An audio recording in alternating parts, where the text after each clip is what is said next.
I'm going to read Love and Whiskey, chapter 17. I have the hiccups by Fawn Weaver. It's 11:43 right now. I hope these hiccups go away. I guess it'll be interesting to discover how long it takes for hiccups to go away. I guess I had them for, you know what? I tried to read this book, and I tried to record this video minutes ago. So I have a record of take one, and I had the hiccups during take one. So that should give me some idea how long it's it's been that I've had the hiccups. It'll be great when they're gone. It's 11:44 right now, and I still have them, or I just hiccuped. Maybe oh, I thought that was going to be the last one, but it's not. We're going to forge ahead. As I was saying, I'm reading Fawn Weaver's book entitled Love and Whiskey, chapter 17.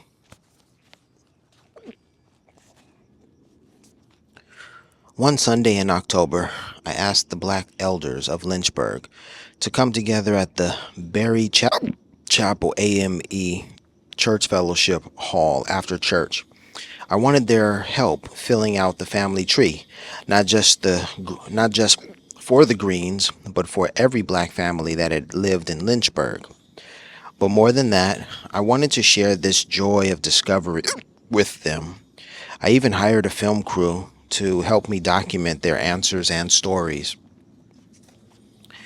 Keith had been back in California working and drawing up plans to restore the Call farm. I missed him, of course, but even across 2,000 miles, I felt his love and the strength of our union. I've always treasured the sense of tethered stability he gives me as I travel through the world, no matter what audacious goal or plan I've embarked on. I would often listen to Easy Silence by the Dixie Chicks when I missed him most, and let its chorus soothe me. I was thrilled that he flew in for the event.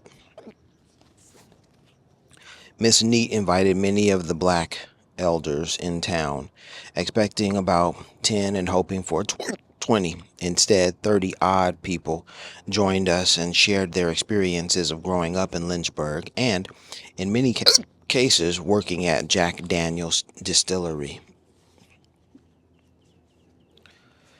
She was particularly eager for me to meet Joanne Gaunt Henderson, a friend she'd known her whole life and the financial secretary of Berry Chapel AME. Like Miss Neat,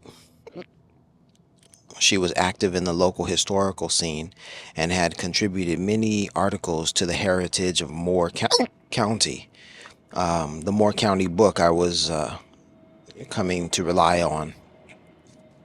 She had retired after a long career at State Farm and was enjoying traveling the world with her husband. Sidebar, just pretend as if I have Tourette's syndrome. Joanne had grown up in a tiny community called Herdlow, about 10 miles from downtown Lynchburg. Bat your eyes and you've missed it as you're going through it, as you're going through, she said. There was one little grocery store there in Herdlow and another over in Lois, closer to the Call farm. Joanne looked back fondly at her childhood. Everybody on the road knew everybody, she recalled. You were safe. As kids, they could start out in Herdlow, walking toward their grandfather's house in Lynchburg, and someone would stop, pick them up, and take them the rest of the way. The milkman, the mailman, everybody knew us, she said. If any of them was coming to Lynchburg, they'd say, hop in. I was learning from Miss Neat, Joanne, and others that Lynchburg's Dog Row had been a tight-knit place where everyone looked out for one another. People made sure all the kids were safe, fed, and looked after. Neighbors pooled resources, and no one went hungry or homeless. People were willing to share all they had. Joanne's grandfather, Will Peppers, was known as the peacemaker of Dog Row. He was a religious man and commanded a lot of respect among his neighbors. Whenever inevitable disagreements arose, domestic arguments escalated, or people drank a little too much Jack Daniels, people would send for Will to calm things down rather than going to town and get the sheriff. Miss Neat lived nearby, and she and Joanne went to school and church together. They became close as adults. Miss Neat serving as the young people's director at church and Joanne assisting her.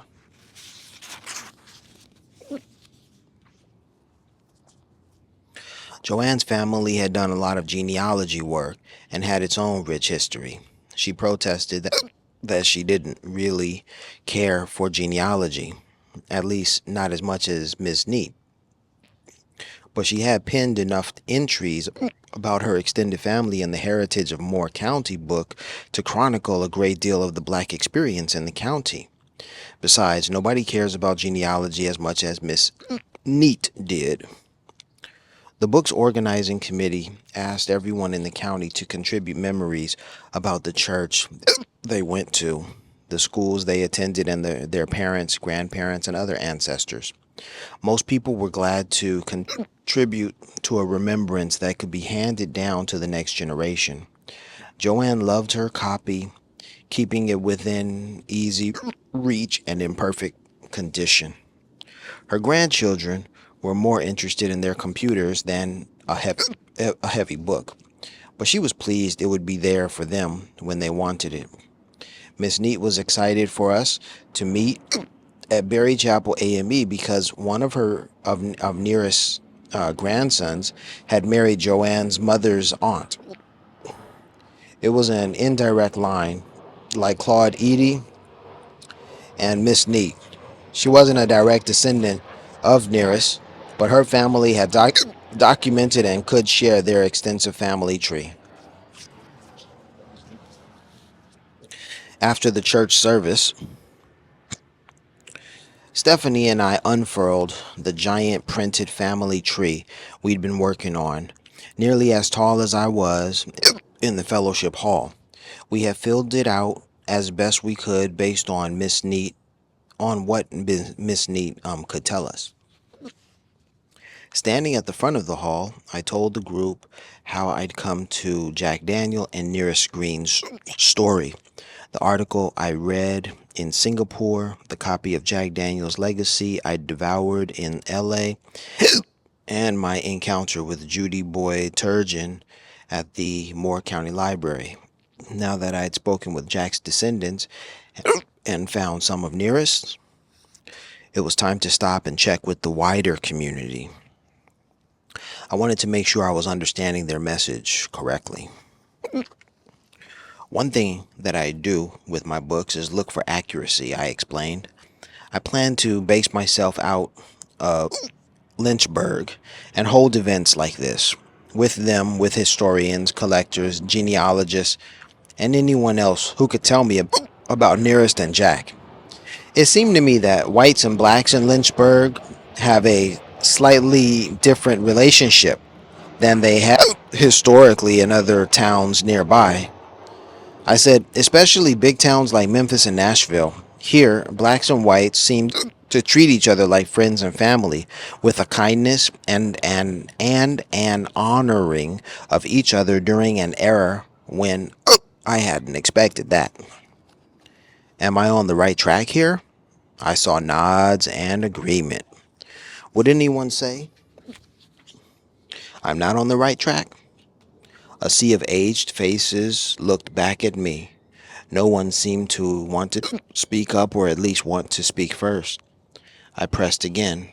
I said that nothing I turned up indicated that Jack Daniel had ever treated Nearest less than a fellow human being and distiller.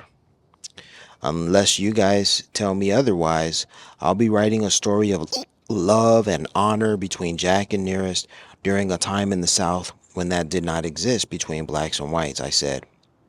Folks seemed hesitant to respond. I don't want the personality of the South. I move fast. Excuse me, she said. I don't have the personality of the South. I move fast. I talk fast. Here I was meeting most of them for the first time, asking awkward questions. Besides, people were getting ready to eat. We'd asked Chuck Baker at the Barrel House to cater, and he'd sent over the works. I decided to try again after lunch. While the group enjoyed ribs, sausage, grilled cheese on crack, gr- grilled cheese on crack, potato salad, and baked beans, I pulled Miss Neat aside. She had been an absolute godsend researching, organizing this event, answering all kinds of texts, and I wanted to thank her. I presented her with two handheld fireproof safes. She could store her documents in them and keep them protected. It's heavy, I said, but you can carry it with you. She gave me, Keith, and Stephanie a big hug. After lunch, the mood of the gathering changed. We'd broken bread together, and Keith laughed and joked with the group, setting everyone at ease. Keith has a gentle manner and a big laugh that's never far away. You can hear it in his voice and see it on his face before it arrives. His voice is kind and knowing. He had an easy way with all the elders. It's always been like that. People trust him easily, which tends to help them trust us. I started out with easier questions this time. As we filled out the family tree, I asked folks to say their names, when they were born, if they knew, and the names of their siblings, aunts, uncles, and so on. I told them we'd be pulling census records to make sure we traced everyone, but the more they knew, the more it would help. It was a big undertaking. I wanted to know how many grandchildren and great grandchildren everyone had. I wanted to know who'd been taught by Miss Dot, whether folks were familiar with the Dan Call farm, or if they had any stories they wanted to tell me. The whole room cracked up when we all realized I'd confused Lost Creek, Lois Creek, and Lois. Three distinct places, all pronounced roughly the same. It wouldn't be the last time. One woman mentioned her father had come to Pulaski, which I knew was where the KKK had originated. I have found a really strong presence of the Ku Klux Klan next door in Fayetteville, next door in Shelbyville, and pretty much all the way around Lynchburg. I said by my research, but my research hadn't turned up evidence of it in Lynchburg itself in recent memory. In fact, Lynchburg seemed like it had been a little pocket of hope.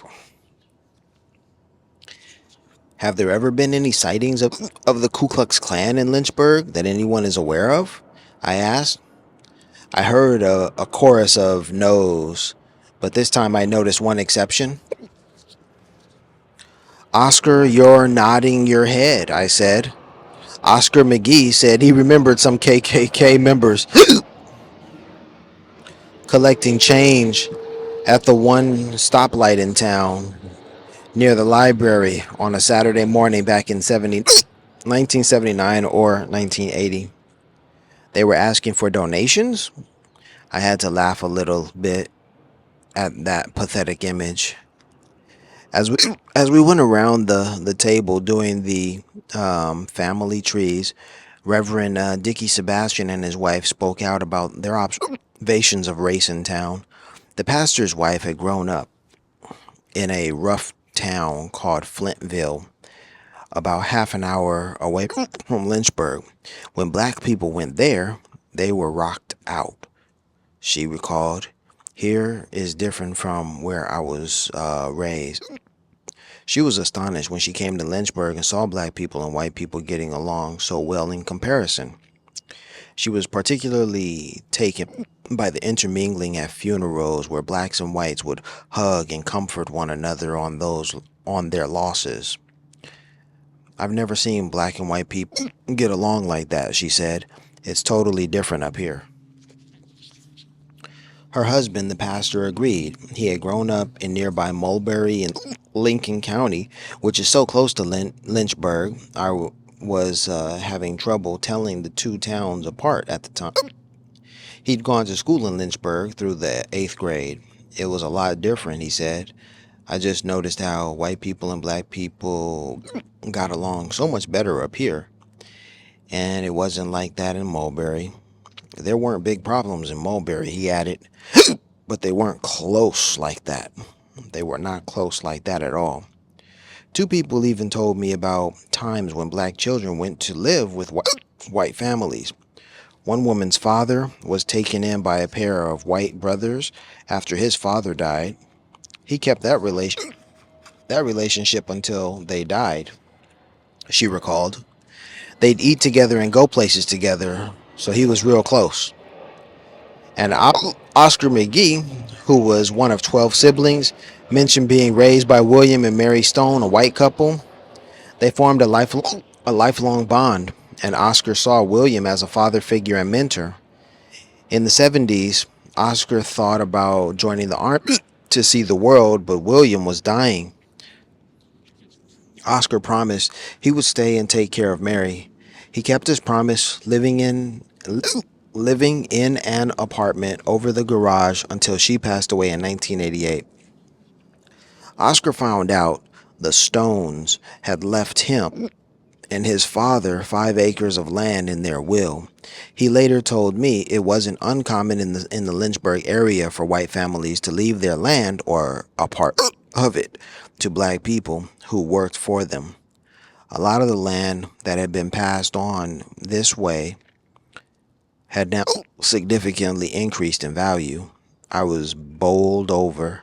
In other parts of the country, black people are only just beginning to become landowners. But here in Lynchburg, a great many black families had owned land for decades. Side note, it's been about 16 minutes. It's now 12 o'clock. In Lynchburg, there was no difference between races. Joanne shared when I asked about their collective upbringing among a community in which there were far more whites than blacks. But as Lynchburg became the county seat, they really began to see the difference. Those coming in from the outside of Lynchburg would treat blacks as less than. They clearly thought they were superior. But Lynchburg's equanimity toward race tended to rub off on new people eventually, she told me. If they stayed in Lynchburg long enough, they'd become more like us and not treat each other differently, she said. Plenty of out-of-towners visited since Lynchburg was the county seat, but white people in Lynchburg didn't change for the racist whites coming in, so those whites would end up changing. The day stretched out before us with the pleasure of old folks remembering. The crowd got raucous and giddy at times, and Keith teased and goaded them right along. We heard the pride in their voices as they told stories about Tuskegee airmen and show horse trainers in the family and the vast numbers of family members who'd worked at Jack Daniels. Some people knew their whole family trees by heart, but other folks' eyes flitted up as they thought of their mother's names. One woman shared that she was the last of her 9 siblings. One man couldn't remember his grandparents' names. I could tell that just about broke his heart. It definitely broke mine. Sometimes the crowd corrected people, other times everyone nodded. They were seated at folding tables, which had been pushed together and covered in white cloths and colorful flowers. I asked if there was anything else I should know before I jumped further into my research. Now, I could tell people had been searching their memories and getting into the spirit of things. Jackie, a handsome 70-something-year-old man who didn't look a day over 50, spoke up, especially in the early 1900s. There's there seemed to be an extraordinary number of people here, black men that either were businessmen or actually owned their own property, he said. Do you have any idea why? I asked him. He didn't beyond speculation. He didn't. Beyond speculation that it could have had something to do with white people leaving agriculture to work at the distillery. But someone else mentioned a nearby town that wasn't there anymore. It was a whole black community, she said. Are y'all aware of that? Everyone talked back and forth about it for a few minutes, but it sounded like they weren't very familiar with it beyond the name, Portertown. My dad owned property right in the Lincoln County, Moore County line during that time. Someone else spoke up. It was full of black folks at that time. They even had their own school outside there. Portertown, I spelled. A whole town of black landowners? It was another question to add to our growing list. We'll be looking into that for sure, I thought. All right, and so we end on page 108, and chapter 19 begins on page 109. I did not plan that. I just opened the book. I just keep reading. So 109, iSee109. What are my thoughts? This is so far it's a great book because the history of these places, these people and their lives comes to life. I bought a bottle of Jack Daniel whiskey the other day, and when I read the bottle, it said Lynchburg, Tennessee. And I've been reading about Lynchburg, Tennessee, and I'm like, oh my gosh,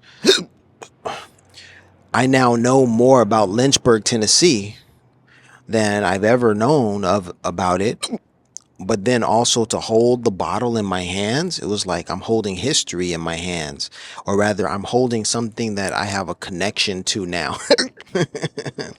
I have a connection to Lynchburg, Tennessee, even though I've never been there. But through reading this book, I now have a connection. I know a tremendous, great deal about Lynchburg. And then to end the book, to end the chapter on Portertown, a black community, a whole black community. That's what's really fascinating. Like Lynchburg is this place where blacks and whites got along better than in other parts of in other cities, right? Other towns. That's a beautiful reality. And then the idea that a whole black town, Portertown, existed or exists, that's just beautiful.